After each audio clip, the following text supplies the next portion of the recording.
जय जोहार, नमस्कार। दैनिक छत्तीसगढ़ चैनल देखना शुरू कर चुके हैं आप और छत्तीसगढ़ की आज की सारी बड़ी खबरों की शुरुआत इस चैनल को सब्सक्राइब करने के साथ, ताकि छत्तीसगढ़ की रोजाना बड़ी खबरें बिना किसी रुकावट के हम आप तक लगातार पहुंचा सके। रोजाना छत्तीसगढ़ के राजनांदगांव और बिलासपुर समेत कुल 12 जिलों में अलर्ट जारी है। और किस बात को लेकर, जहां छत्तीसगढ़ में अगले 7 दिन भारी बारिश का दौर जारी रह सकता है। रायपुर में हल्की बारिश के आसार है। छत्तीसगढ़ में मानसून आने वाले एक सप्ताह तक सक्रिय रहने की संभावना है। बात करें मौसम विभाग के मुताबिक तो 27 अगस्त तक प्रदेश में अनेक स्थानों पर हल्की से लेकर मध्यम स्तर की बारिश होती रहेगी और इस दौरान उत्तर और मध्य छत्तीसगढ़ में 1-2 स्थानों पर भारी बारिश हो सकती है। गरज चमक के साथ बिजली गिरने की भी संभावना है। आने वाले 5 दिनों में प्रदेश के अधिकतम तापमान में विशेष बदलाव के आसार नहीं है। मौसम विभाग ने शनिवार को 12 जिलों में येलो अलर्ट जारी किया है। यहाँ मध्यम से भारी बारिश हो सकती है, जिसमें राजनांदगांव, कबीरधाम, बेमेतरा, मुंगेली, कोरबा, गौरेला, पिंडरा, मरवाही, बिलासपुर, सूरजपुर, मलरामपुर, मनेन्द्रगढ़, चिमरी, भरतपुर, कोरिया और जसपुर शामिल है। शेष बचे 21 जिलों में हल्की बारिश के साथ साथ गरज चमक होने की संभावना है। वहीं पिछले 24 घंटे में भी प्रदेश के कुछ हिस्सों में बारिश हुई है। सबसे ज्यादा कोरिया के राजपुर में 42.5 मिलीमीटर। इसी के साथ ही एक बड़ी खबर आ रही है। कोरबा के जिला मुख्यालय से करीबन 120 किलोमीटर दूर पोरी उपरोरा स्थित घुआर घोटा बमनी नदी पर पुल नहीं है। सिर्री मिडिल और पिपरिया हाई स्कूल आने जाने वाले करीबन 50 से अधिक बच्चों की पढ़ाई बारिश में करीबन 1.5 महीने तक बंद रहती है। नदी में 4 से 5 फीट पानी भर जाता है। परिजनों का कहना है कि वे हादसे के डर की वजह से अपने हाथ पकड़कर नदी पार कराते हैं और दूसरा रास्ता करीबन 20 किलोमीटर का लंबा है। तेज रफ्तार पिकअप टकरा गई, जहां 3 मजदूरों की मौत हो गई। बलरामपुर में टमाटर की खेती के लिए जा रहे थे। 7 घायलों को अंबिकापुर रेफर किया गया है। बता दें, छत्तीसगढ़ के बलरामपुर जिले में देर रात मजदूरों से भरी रफ्तार पिकअप बॉक्साइड लोड ट्रक से जा टकराई और इस हादसे में 3 मजदूरों की मौके पर ही मौत हो गई, जबकि 7 लोग गंभीर रूप से घायल हैं। यह हादसा करीबन 2 बजे रात राजपुर कुसमी मार्ग पर सेवारी के पास हुआ। सूरजपुर जिले के करीबन 10 मजदूर पिकअप में सवार होकर टमाटर की खेती के काम से शंकरगढ़ जा रहे थे। इसी दरमियान तेज रफ्तार पिकअप की बॉक्साइट लोड ट्रक से जोरदार टक्कर हो गई। टक्कर इतना जबरदस्त था कि पिकअप बुरी तरीके से डैमेज हो गई और उसमें सवार सभी 10 मजदूर घायल हो गए। इनमें से 3 की मौके पर ही मौत हो गई, जबकि 7 गंभीर अन्य हालात में हैं। वहीं घायलों को प्राथमिक उपचार के बाद अंबिकापुर के मेडिकल कॉलेज अस्पताल रेफर किया गया है और ये घटना राजपुर थाना क्षेत्र की है। घटना की सूचना मिलते ही राजपुर पुलिस मौके पर पहुंची।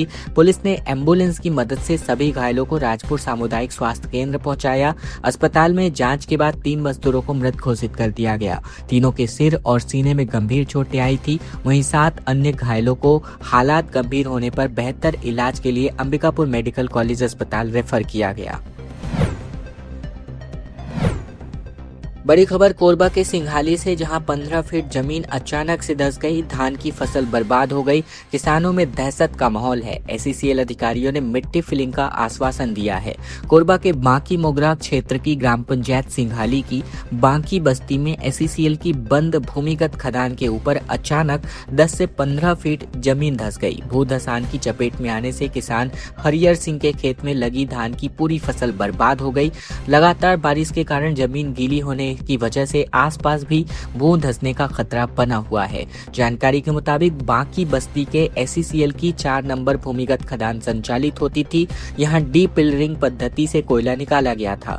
वर्तमान में खदान बंद है। खदान के खनन के दरमियान जमीन के नीचे खाली जगह बनने के कारण अब ऊपरी सतह धंसने की घटनाएं लगातार सामने आ रही हैं। और इस बार ये जो घटना है, हरियर सिंह के खेत के करीबन 10 से 15 फीट नीचे हिस्से में धंस गया, जहां खेत में एक बड़ा गड्ढा बन चुका है। वहीं लगा हुआ धान का फसल पूरी तरीके से चौपट हो गया। अंतागढ़ नारायणपुर स्टेट हाईवे 5 पूरी तरीके से बदहाल हो गया। सड़क पूरी तरीके से दलदल बन चुकी है। 4 दिनों से यात्री बसें बंद है। लोग लगातार परेशान हैं। छत्तीसगढ़ के अंतागढ़ से नारायणपुर को जोड़ने वाली निर्माणाधीन स्टेट हाईवे क्रमांक 5 अब लोगों के लिए परेशानी का सबब बन गया है। सड़क निर्माण के बीच रावघाट से कच्चे लौह अयस्क की ढुलाई के लिए दौड़ रहे भारी वाहनों के सड़क के हालात और बिगड़ चुके हैं। हालात यह है कि 4 दिनों से यात्री बसों के पहिए पूरी तरीके तरीके से थम चुके हैं और यात्रियों को भारी दिक्कतों का सामना करना पड़ रहा है। बस संचालकों का कहना है कि सड़क पर वाहन चलाने में जितनी कमाई नहीं हो रही है, उससे ज्यादा खर्च वाहनों की मरम्मत में आ रहा है। अंतागढ़ से नारायणपुर तक निर्माणाधीन स्टेट हाईवे क्रमांक 5 की बदहाल तस्वीर अब स्पष्ट रूप से नजर आ रही है। एक तरफ सड़क निर्माण का काम जारी है तो दूसरी तरफ इसी मार्ग से रावघाट से कच्चे लौह अयस्क की ढुलाई के लिए लगातार भारी वाहनों की आवाजाही भी हो रही है। भारी वाहनों की आवाजाही और बारिश के चलते सड़क पर कीचड़ और फिसलन की स्थिति बन चुकी है। जगह जगह गड्ढे और खराब सड़क के कारण यात्री बसों का संचालन मुश्किल हो चुका है। स्मार्ट मीटर और बढ़ी हुई बिजली दरों के विरोध में कांग्रेस का अभियान देखने को मिला। घर घर कार्यकर्ता पहुंचे, लोगों से समस्याएं जानी गई। हाफ बिल योजना फिर से शुरू करने की मांग की गई। कोंडागांव में block Congress committee smart meter और बढ़ी हुई बिजली दरों के विरोध में एक जन अभियान चला रही है। ब्लॉक कांग्रेस अध्यक्ष संजय करन के नेतृत्व में कांग्रेस कार्यकर्ताओं ने चिलपुटी, सातगांव, डोगरीगुड़ा और मसोरा मंडल 1 की ग्राम पंचायतों में घर घर जाकर लोगों से मुलाकात की। इस दरमियान कार्यकर्ताओं ने ग्रामीणों से बिजली बिल, स्मार्ट मीटर और बढ़ी हुई बिजली दरों को लेकर उनकी समस्याओं को लेकर बातचीत की। उन्होंने कहा कि बिजली की बढ़ी कीमतों से आम लोगों के घरों का बजट प्रभावित हो रहा है। कांग्रेस ने स्मार्ट मीटर का विरोध करते हुए बिजली की बढ़ी दरें वापस लेने और 400 यूनिट तक आधे बिल की योजना दोबारा शुरू करने की मांग की है। 12 किलोमीटर तक सैकड़ों गौवंश हाँक करके जिला मुख्यालय पहुंचे ग्रामीण। मनेंद्रगढ़ में किसानों ने कहा कि लगातार फसलें बर्बाद हो रही, संरक्षण की स्थायी व्यवस्था की मांग को लेकर के इस प्रकार का प्रदर्शन देखने को मिला। मनेंद्रगढ़ में आवारा मवेशियों से फसलों को हो रहे नुकसान से परेशान होकर ग्राम पंचायत कठौतिया के ग्रामीणों ने शुक्रवार देर रात अनोखे तरीके से अपना विरोध जताया। बता दें, ग्रामीणों ने सैकड़ों गौवंश को करीबन 12 किलोमीटर तक हाँकते हुए जिला मुख्यालय मनेंद्रगढ़ पहुंच गए। ग्रामीणों ने प्रशासन के खिलाफ नाराजगी जताते हुए आवारा मवेशियों के संरक्षण और रखरखाव की स्थायी व्यवस्था की मांग की। ग्रामीणों का कहना है कि क्षेत्र में आवारा मवेशियों की संख्या लगातार बढ़ रही है। ये मवेशी खेत में घुसकर किसानों की तैयार फसल को नुकसान पहुंचा रहे हैं। ग्रामीणों के मुताबिक कई बार प्रशासन को इसकी जानकारी देने और स्थायी समाधान की मांग करने के बावजूद समस्या जस की तस बनी हुई है। ग्राम पंचायत कठौतिया के उप सरपंच गणेश रवि समेत ग्रामीणों ने आरोप लगाया कि निकाय क्षेत्र से मवेशियों को लगातार वाहनों में भरकर ग्रामीण इलाकों में छोड़ दिया जाता है। इससे गांवों में आवारा गौवंश की संख्या बढ़ रही है और किसानों की फसलें लगातार बर्बाद हो रही हैं। मावली माता मंदिर से 95,000 के चांदी के आभूषणों को चोरी हो गई। बेमेतरा में अज्ञात चोरों ने शटर काट करके इस वारदात को अंजाम दिया। पुलिस हालांकि जांच में जुटी हुई है। बेमेतरा के नगर पंचायत मारो के वार्ड क्रमांक 15 स्थित मावली माता मंदिर में अज्ञात चोरों ने धावा बोलकर करीबन 95,000 रुपए कीमत के चांदी के आभूषण चोरी कर लिए हैं। बता दें कि चोरों ने मंदिर के गर्भगृह का शटर काटकर इस वारदात को अंजाम दिया है। इस घटना का पता शुक्रवार सुबह मंदिर के पुजारी को चला। जानकारी के मुताबिक मंदिर के पुजारी नूतन गोस्वामी 20 अगस्त की शाम करीबन 7 बजे महाआरती के बाद मंदिर में ताला लगाकर अपने घर चले गए थे। अगले दिन करीबन 21 अगस्त की सुबह करीबन 9 बजे जब वे मंदिर पहुंचे तो मुख्य गेट खोलने के बाद अंदर गर्भगृह का शटर कटा हुआ पाया गया। जांच करने पर पता चला कि मावली माता, बजरंगबली और भैरव बाबा की प्रतिमाओं पर चढ़े चांदी के आभूषण गायब थे। चोरी हुए सामान में मावली माता मंदिर के 2 चांदी के मुकुट, एक छत्र और एक करधन, करीबन 7 नग चांदी के रुपए और 2 कुंडल शामिल थे। इसके अतिरिक्त बजरंगबली और भैरव बाबा के चांदी के मुकुट भी चोरी हो गए। इन सभी आभूषणों की अनुमानित कीमत लगभग 95,000 रुपए बताई गई। रैली और जुलूस की अनुमति अब 7 दिन पहले लेनी आवश्यक होने जा रही है। आवेदन के साथ साथ 4 विभागों की एनओसी जरूरी होगी। आयोजन के बाद सफाई के लिए अब 1,000 रुपए का शुल्क भी लिया जाएगा।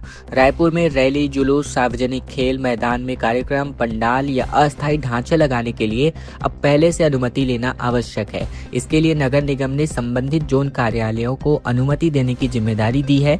इच्छुक व्यक्ति या संस्था कार्यालयीन दिनों में तय समय के दरमियान संबंधित जोन कमिश्नर कार्यालय में अपना आवेदन प्रस्तुत कर सकते हैं। वहीं नगर निगम के मुताबिक रैली, जुलूस या फिर सार्वजनिक स्थान पर किसी भी तरह के आयोजन के लिए कम से कम 7 दिन पहले निर्धारित प्रारूप में आवेदन करना अनिवार्य होगा।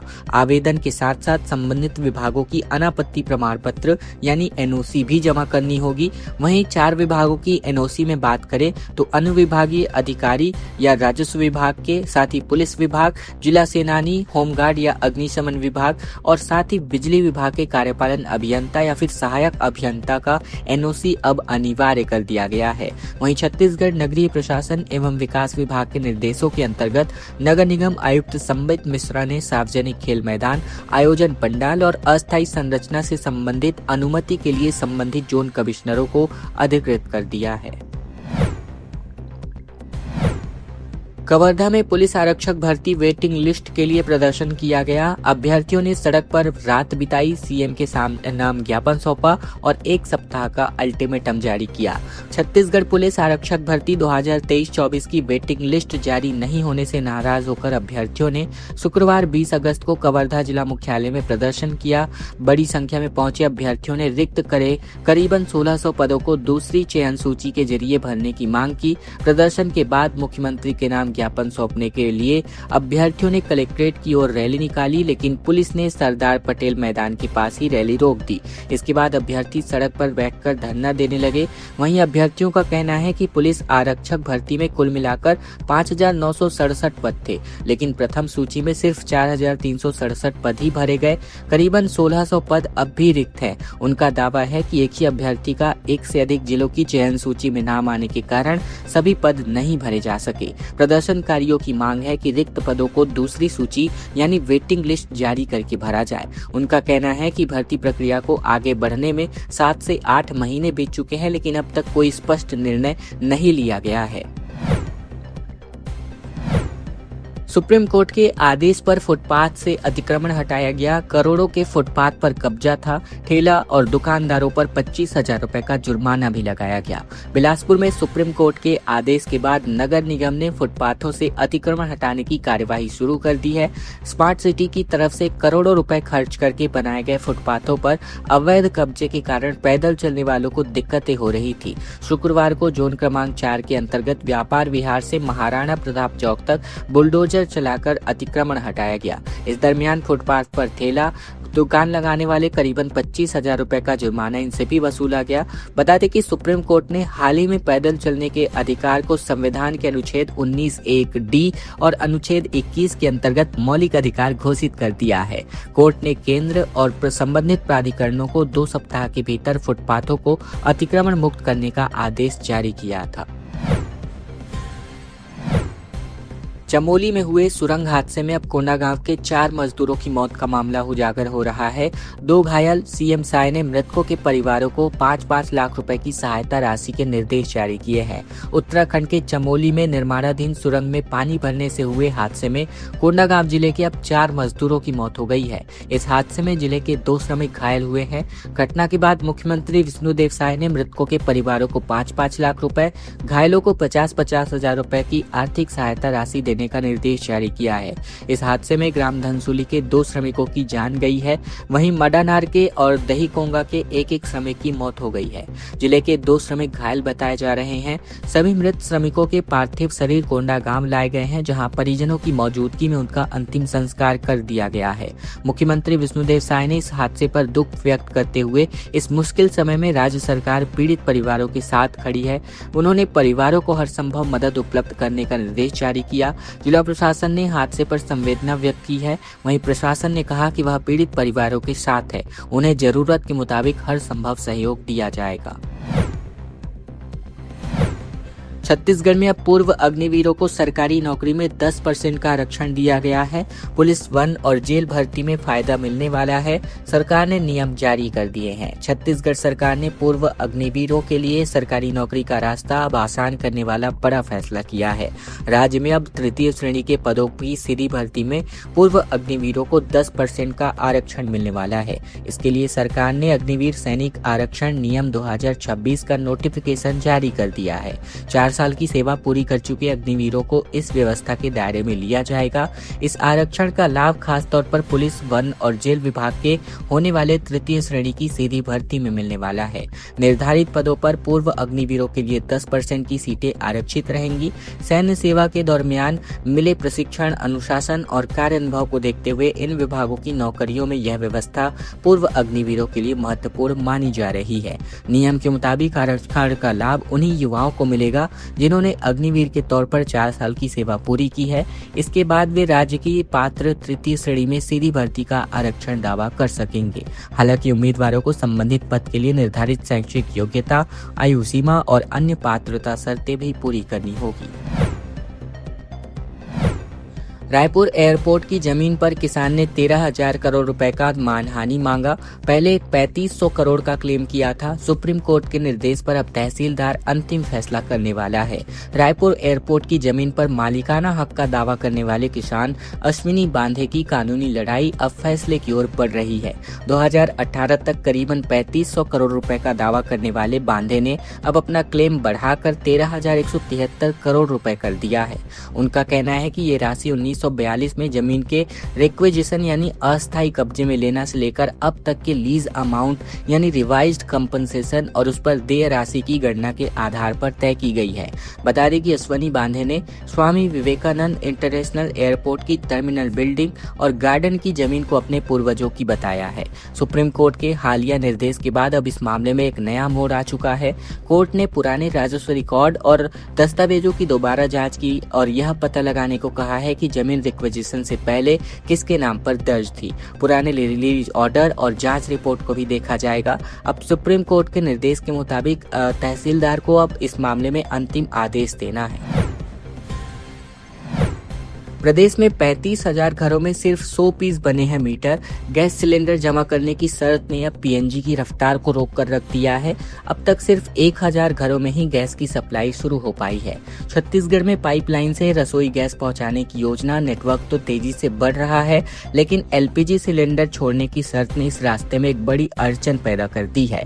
प्रदेश में करीबन 35,000 से ज्यादा घरों में पीएनजी कनेक्शन देकर मीटर लगाए जा चुके हैं, लेकिन गैस की सप्लाई सिर्फ करीबन 1,000 घरों में ही शुरू हो पाई है। यानी कनेक्शन लेने वाले 3% से भी कम उपभोक्ताओं ने पीएनजी का इस्तेमाल शुरू किया है। कंपनियों के मुताबिक पीएनजी सप्लाई शुरू होने के बाद तय अवधि में उसी पते का एलपीजी कनेक्शन सरेंडर करना पड़ता है। अधिकांश उपभोक्ता इसी शर्त के कारण सप्लाई शुरू नहीं करा रहे हैं। उन्हें आशंका है कि पाइपलाइन से गैस बंद हुई तो वैकल्पिक सिलेंडर नहीं रहेगा। हालांकि दूसरा मकान होने पर एलपीजी कनेक्शन उसी पते पर ट्रांसफर कराया जा सकता है। खबरों का सिलसिला बस यहीं तक का था। अगर आपको यह वीडियो अब भी पसंद आया, इस वीडियो को एक छोटा सा लाइक कीजिएगा। चैनल पर नए हैं तो चैनल को जरूर से सब्सक्राइब कर लीजिएगा, ताकि बिना किसी रुकावट छत्तीसगढ़ की तमाम सारी बड़ी खबरें बिना किसी रुकावट के हम आप तक रोजाना लगातार पहुंचा सके। इस वीडियो को लाइक और इस चैनल को सब्सक्राइब करने के साथ साथ इस वीडियो को शेयर करना बिल्कुल मत भूलिएगा अपने तमाम दोस्तों और रिश्तेदारों के साथ, ताकि उन तक भी हम महत्वपूर्ण खबरें बिना किसी रुकावट के लगातार रोजाना पहुंचाई जा सके।